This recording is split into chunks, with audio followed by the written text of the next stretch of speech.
Hello, hello. Welcome to another episode of How I Teach with the Language Arts Lady.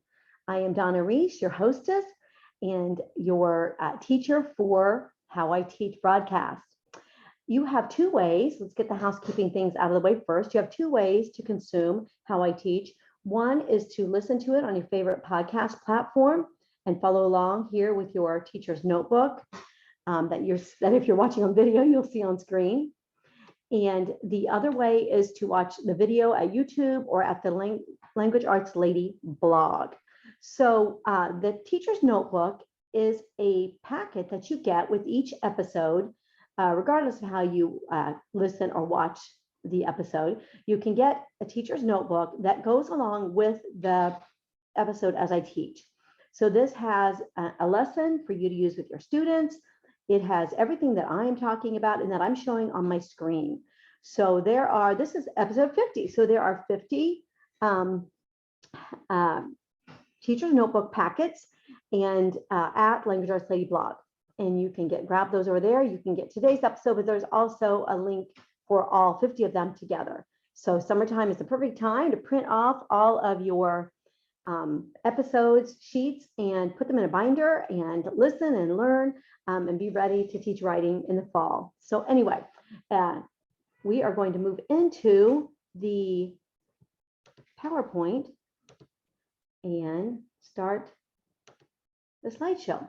All right, so this episode of How I Teach is about the elementary level writing, the elementary kiddos. So it comes from Write for a Month Fairy Tales Level 1, and the levels, as you'll see if you go to my Teachers Pay Teacher store or the Language Arts Lady store, they are levels 1 through 5, Roman numerals 1 through 5, and 1 is 2nd and 3rd grade, and then 2 is 4th and 5th, 3 is 6th, 7th, and 8th, 4 is like 8, 9, 10, and then 5 is 11, 12, sometimes 10th, 11th, and 12th.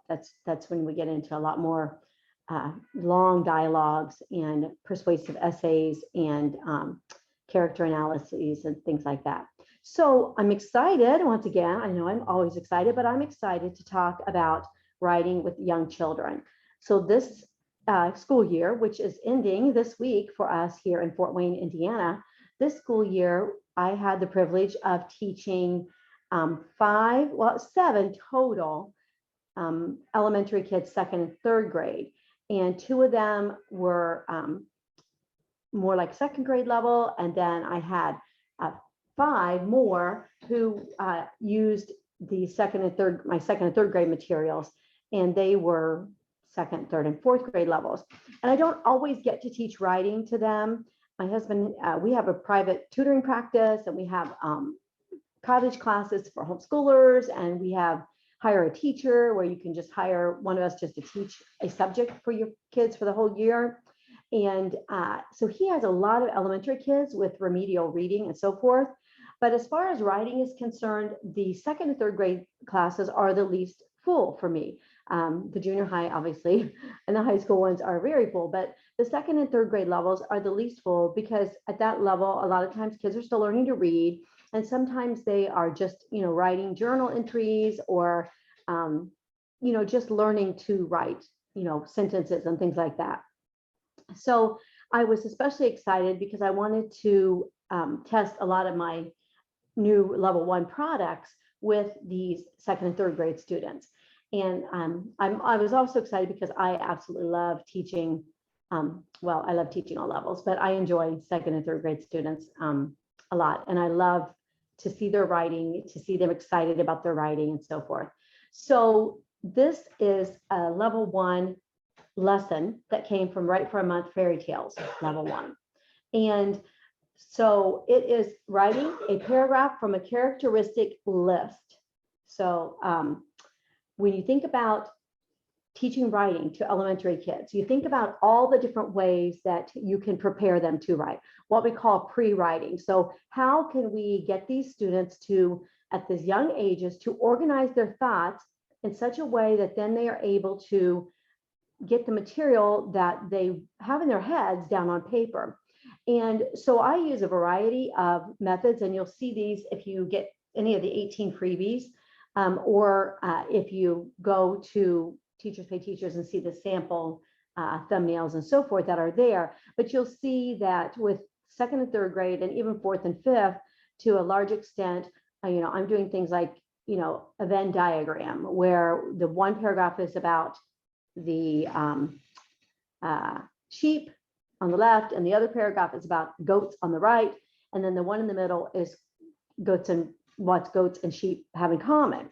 We're doing Paragraph House, which I've taught on here before. I'm not sure what number that is, but I've done Paragraph Houses where the student fills in 4 quads with 4 pieces of information, 4 quads of the house, and then he or she uses that house to write 4 sentences. And then they use the foundation for the opening and the roof for the closing. That was in episode number, I guess I did 2 of those, number 7 and number 27. And then also of course, sentence by sentence from a given source. So that is when I give the students a paragraph and I give them very exact writing, outlining lines. And they outline from the source, from the passage that I've given them. And they create an outline from it, and then they rewrite that source in their own words. And that is actually something that is taught extensively in all grades, 1st through 5th, 2nd through 12th, in my Tools and Tricks books. And then the Q&A outline, right, where students answer questions. And I did that this year with 2 groups, and I actually taught about that in episode number 33. But I did that with a couple of groups. One was having a material paragraphs about 5 different ships. It came from a Peter Pan level 1 book. And it was where they had a paragraph about a clipper ship, a paragraph about, oh man, I cannot remember the names of the galleon and different ships. And then from those paragraphs, they had a sheet of questions to answer, right? And they read and they answered. So then they used those answers to create their own paragraph about the galleon or the clipper ship or whatever. Also, like today's characteristic list, where you just make a list of characteristics of anything, and that can be given to them, like the one I'm going to be teaching from today, that can be given to them, or it can be a characteristic list that they make up and you write for them. Of course, I had the writing boxes, which I taught from in many episodes, and I used those again with 3 different levels to test some new writing boxes. But I taught about those in episodes 3 and 38. And that is where each page has various boxes on it. And the students take the sentence that is given and they highlight the words and they choose synonyms and they do various things in each box on the page until at the end they have a whole new sentence that they've created from the material in the first box. Very, very helpful and very, very loved actually by my students. I cannot believe how much they love.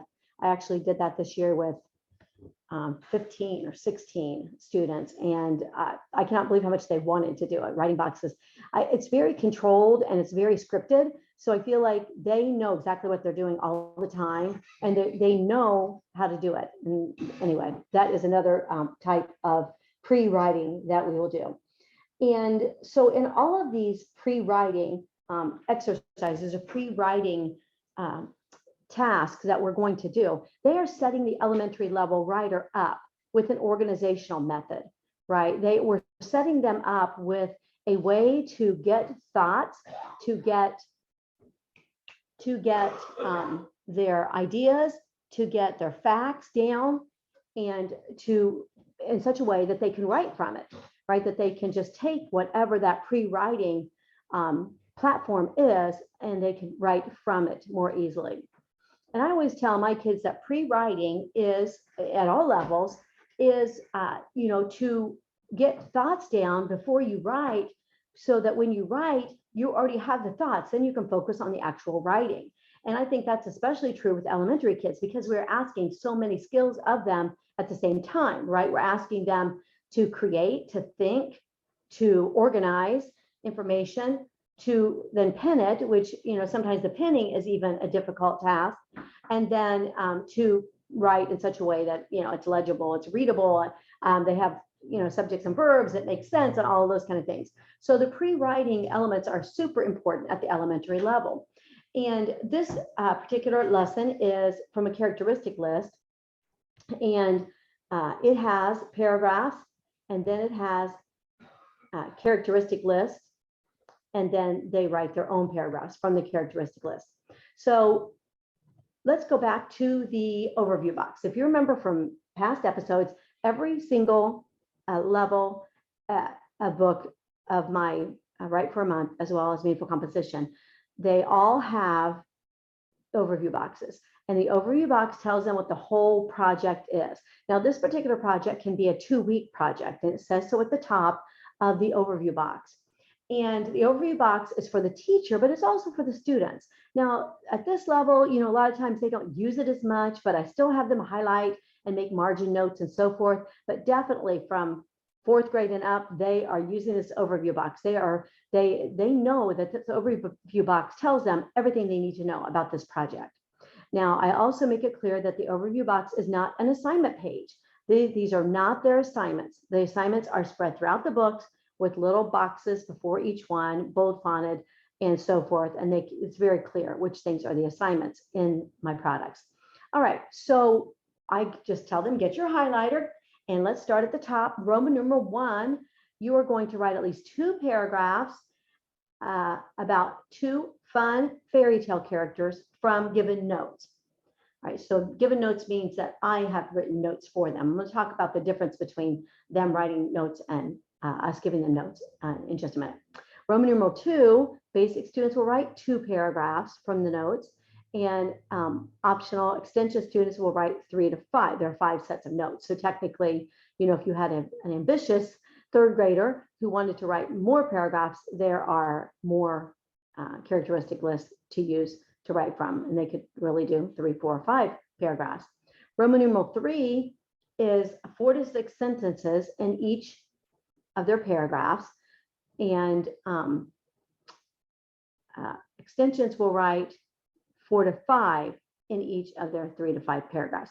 Now, you may have heard, if you heard my last episode, which was episode 49, paragraph theory, I talked a lot about how I come to the conclusion that we need to assign sentences and paragraphs and not word counts.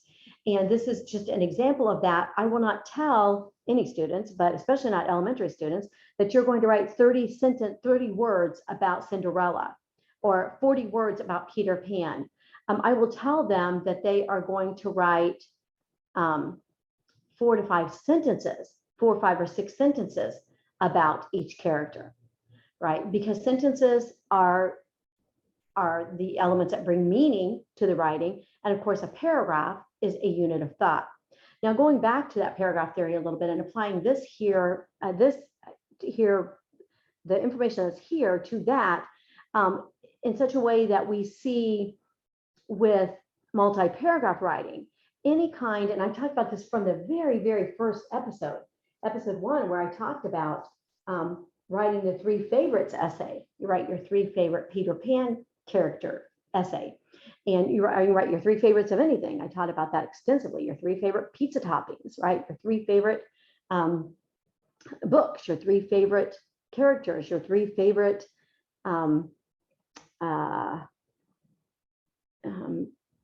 cookies, your whatever it might be. But the beauty of this right here, and of also the 3 favorites, is that students are writing multi-paragraph essays, reports, stories, whatever it might be, without even realizing that they're writing multi-paragraphs. And so, excuse me, so that is very nice, because if you say you're going to write 10 or 12 sentences about, Peter Pan and Belle, they might right away, what do they think? I don't know what to write. I don't know how to get 10 sentences. I don't know how to get 12 sentences about Peter Pan and Belle. How do I do that? And of course, we never want them to be in that situation, right? We never want them to be at that point. We always want to give them all the tools that they need to write, and to write well, and to make it easy for them, as easy as it can possibly be, because writing is quite a chore in the 2nd and 3rd grade levels. So instead, we're going to break it down and we're going to say one paragraph about this and one paragraph about that. And I mean, in theory, you could have a third grader who uses all 5 characteristic lists in here and literally writes a 5-paragraph essay about 5 fairy tale characters, right? But they didn't even know they were doing it. They didn't even realize that they were writing a lengthy essay. And so the whole paragraph break, the whole idea that I always start with is having each paragraph be such a distinct item that there's no way that they're going to write about Cinderella in their Peter Pan character, in their Peter Pan paragraph. There's no way they're going to write about Snow White in their Belle paragraph. And so it's just, the paragraph breaks are so smooth, so seamless, so obvious. And it also takes away that whole concept of writing X number of words or writing 12 sentences about these 2 people. Instead, we're just going to chunk it down, chunk it down, chunk it down. All right. So we have paragraphs about all of the characters that we have the characteristic list. We have some samples too, but the samples are like beginning and then very advanced. So I also like just to have them here, get excited about the characters, read these out loud. Also, it helps them with words that might be difficult for them by reading it together. So that's, and also, a really problem that is solved there is by reading it together, they are overcoming any words that they might not know. Now, when it comes to writing in 2nd and 3rd grade levels, actually any level, the more familiar that your students are with the topic, the more success they will have as writers. So with that, I was thinking today was our last day for one set of classes on Monday, and everybody got to write their choice paper. I have 10 junior high kids in one class altogether, and they were just over the moon excited about their choice papers. They, wrote more paragraphs than I even assigned. They wrote more sentences than I told them they had to. They were thrilled. They were writing about their pet goose. They were writing about sharks. They were writing about a dialogue between a grandfather and a grandson. They were writing, let me just think about going around here. They were writing another animal besides the elephant, which we just finished the elephant paper. And they were just so excited. And the reason is because it was so easy for them, because they got to choose something that they wanted to write about. But in most cases, they chose something that they were familiar with. They were writing about something that they were familiar with. So at the 2nd and 3rd grade level, which those kids were junior high level, but you can just see how that carries over, how, if they were that excited, then how much easier will it be for us to let elementary kids write about something that they're familiar with. And that's another reason why I love the Write for a Month series, because they are based on fairy tales. So, whether it's Little Red Riding Hood or 3 Little Pigs, Alice in Wonderland. I mean, there are just so many, and they are pretty familiar to them, right? And so that's going to be another plus, that they're writing from something that's super, super familiar. So we would read this together, and then we would here's the instructions, and you can see the homework assignments, how they are delineated there with a little diamond and then a bold font. So again, I tell them the overview box is never your assignments. Your assignments are going to be with bold writing with a diamond and a number, and then we highlight those and put sticky notes on the edges of their paper, because they come to me once a week. So you do all the teaching once at one time, and then they come back the next week and bring all their homework. So highlight the names of 2 characters one time each out of those passage. And of course, you can always do more, right?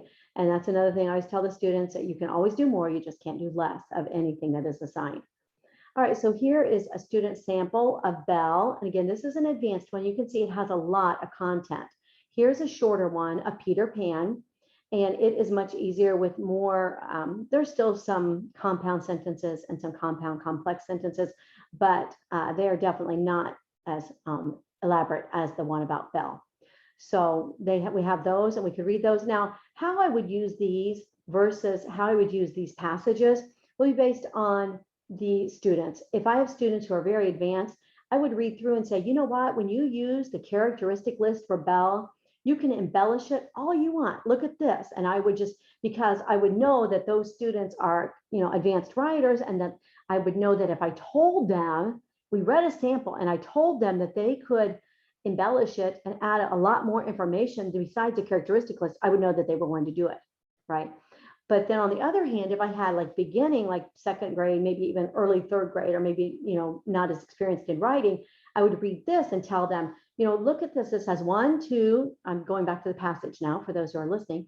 1, 2, 3, 4, 5, 6 sentences, right? 6 sentences about Belle. She was a French girl. She lived with her father. She loved books. She traveled to an enchanted castle, and so forth. And I would focus their attention onto these simple paragraphs based on their level. All right. So then they're going to come here and choose their paragraphs. Basic students will choose 2, and then extension students will choose 3, 4, or 5. And I just go ahead and have them put a light colored X with a highlighter on any boxes that they're not selecting at this time. And the reason I do that is because I tell them, don't destroy it. You might want to use it later, but for right now, I want to get it, away from you, so you're not constantly looking through a bunch of characteristic lists to find the one you're doing. So just use the yellow highlighter, put an X on the ones that you are not going to use. All right, so then here are the characteristic lists. So we read through these characteristic lists for the characters, and they put, like I said, the light colored X's on the ones they're not going to use. And then I have them add anything that they want, which was just in those instructions. So for Dumbo, for example, big ears, collapses a circus tent, mistreated by clowns, people laugh at him, previously named Jumbo, leaves circus, meets friends, shown that he could fly, given his own train car, and then they could add some other things to that at the bottom. So once they have their 2 or more characteristic lists selected, and they've added 2, Cinderella, Dumbo, Snow White, Belle, and Peter Pan, they've added 2 of those, then I have them number the information in the order that they want to put it in their paper. So they might want to say something about the physical characteristics or the background of the character, or something like that, before they tell more about the story that she was in, right? So they might want to say, she's beautiful, her father remarried, then go into the story a little bit more, right? So that is why the numbering is really important. Now, also, when they're writing, they just come along right here and they say, okay, my number 1 sentence was, going back to a different one. Let's go back to Cinderella. My number 1 sentence is that she lived with stepsisters who mistreated her. Okay. Then she cleans house is my number 2. Number 3 is she's beautiful.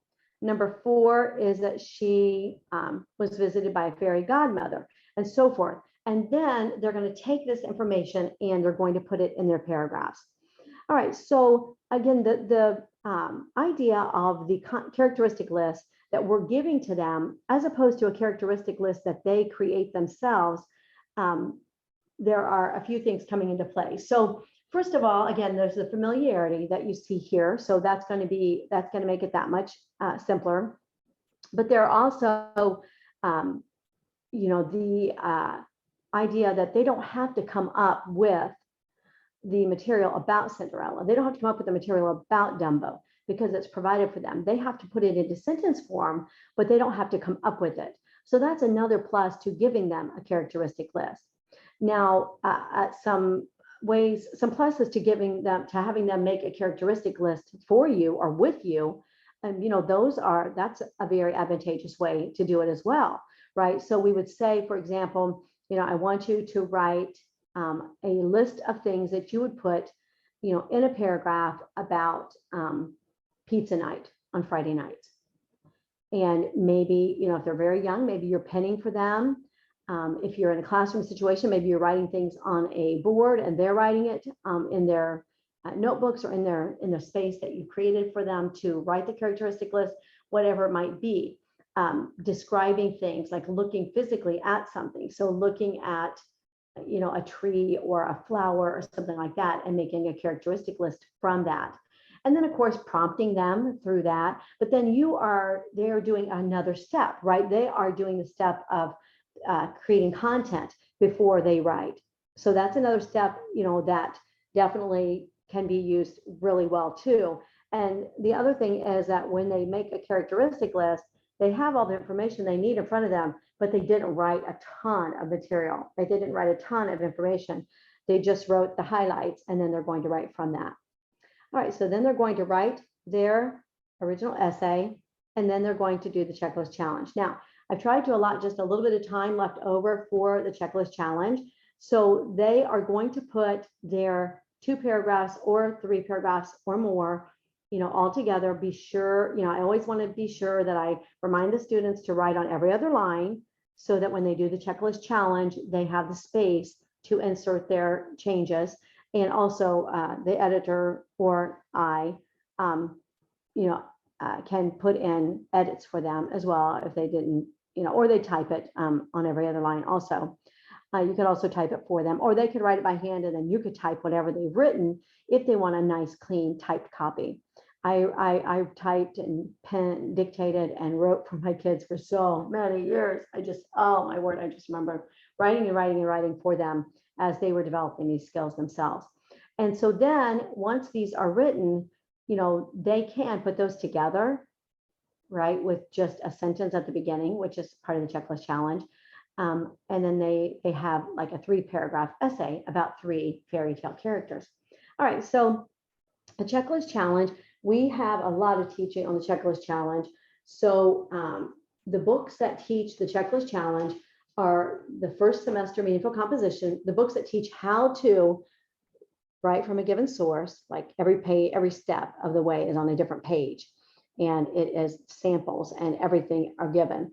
That is and then also the how to do the checklist challenge. So those are my how-to projects, and they are in the first book of every level of meaningful composition. So level 5, 7, 9, so forth. And then they are in the books the products called Tools and Tricks, right? From Tools and Tricks. And they are, there's a Tools and Tricks for level 1, Tools and Tricks for level 2, level 3, 4, and 5. All right, so when it comes to the checklist challenge, it's really better if they've had a chance to do the checklist challenge, the how-to checklist challenge. So again, the Tools and Tricks, right from Tools and Tricks. So because you do that with your student, and there are actually video teachings that's free. There's a free checklist challenge lesson and a free video of me teaching it to your kids in the 18 freebies that you can get at Language Arts Lady blog. So, but for our purposes here, we're going to act like your student and you have had some experience with the checklist challenge.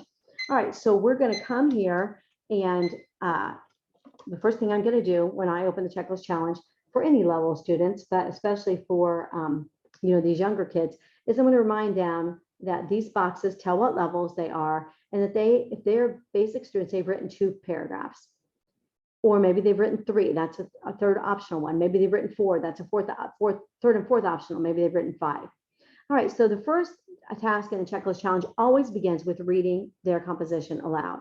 So they're going to read that aloud, and they are going to hear errors. They're going to hear a lot more than what they would if they just read it to themselves.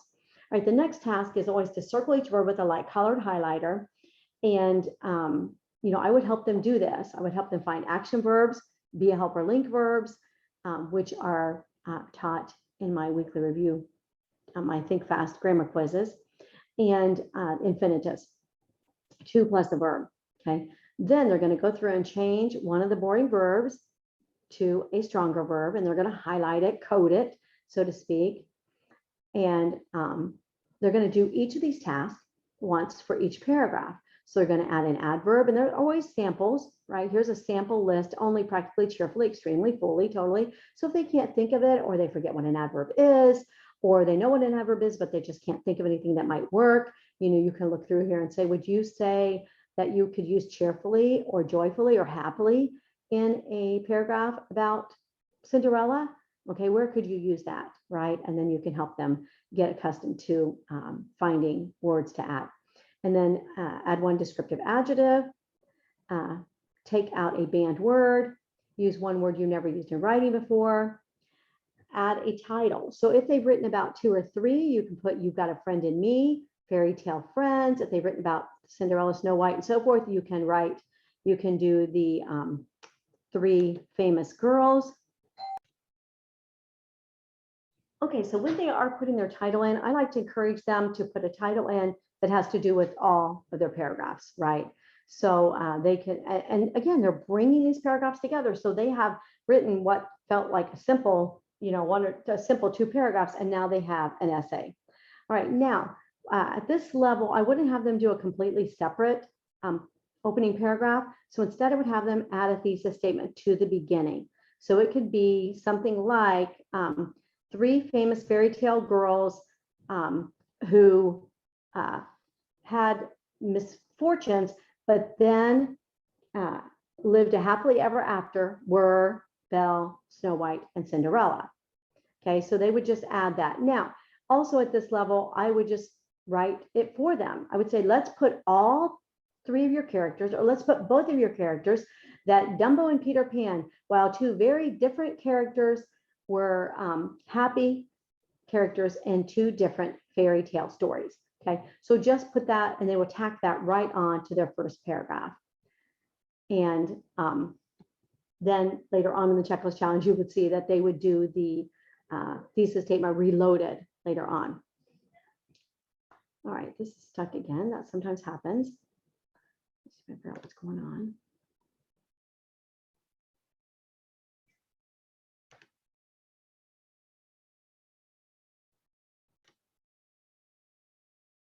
All right, sorry about that. My PowerPoint got stuck.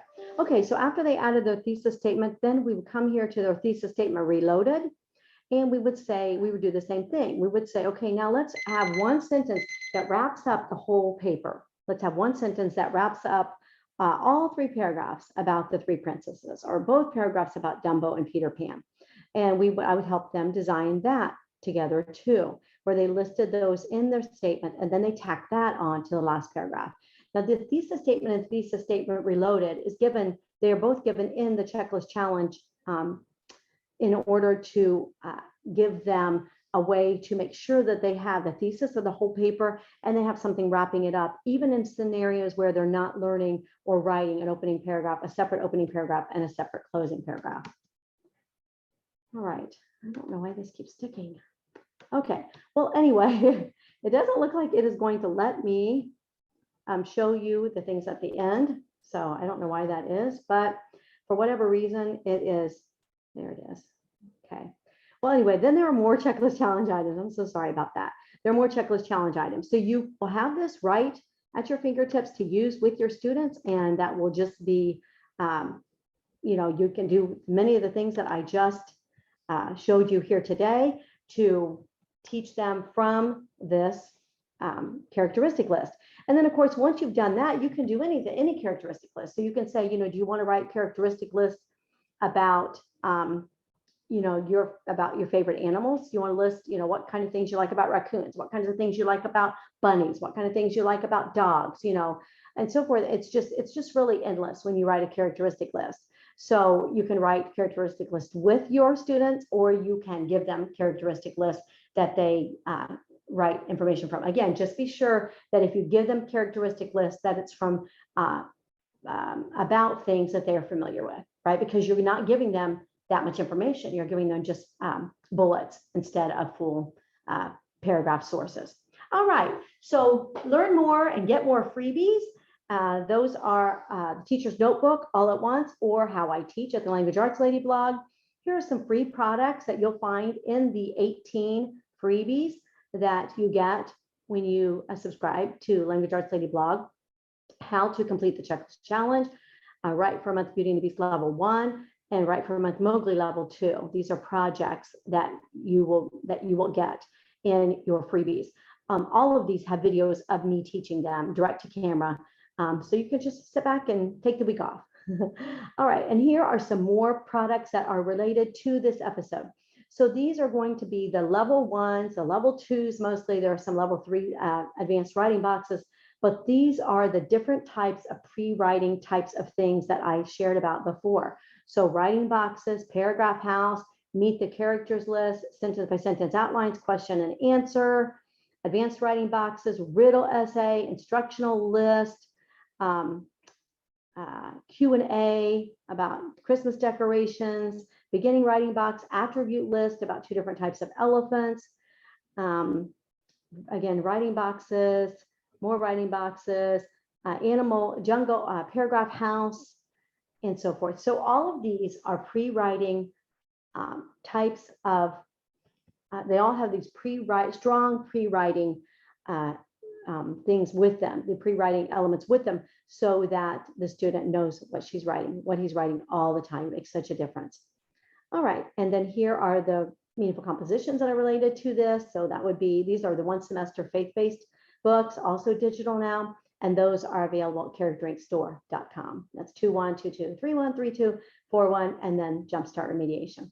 Thank you so much for joining me. And in this How I Teach, I did want to say that I am starting another podcast called 10-Minute Grammar. And so I'm going to be teaching on that podcast as well as this How I Teach. So the How I Teach, of course, is the long form. These are 35-minute broadcasts, right? And the 10-Minute Grammar will be just audio, and they will be at podcasts as well as at YouTube, as well as at the blog. And they're just going to be just talking all about everything: grammar, writing, homophone, spelling, just everything that I love to teach about. But that will be short form content. So you'll have this opportunity to have these 35-minute ones as well as the 10-minute ones. But for this summer, we will just drop 1 How I Teach every month in May, June, July, possibly even August. And as we get the 10-minute grammar off the ground. So be sure to watch for that. You can follow me on Instagram. We'll be posting it live there as well. And I'll also be doing reels about them too. So, okay, thank you for joining me. And I hope you have a wonderful end of the school year, and that everything goes well for you and your kids as you end your school year.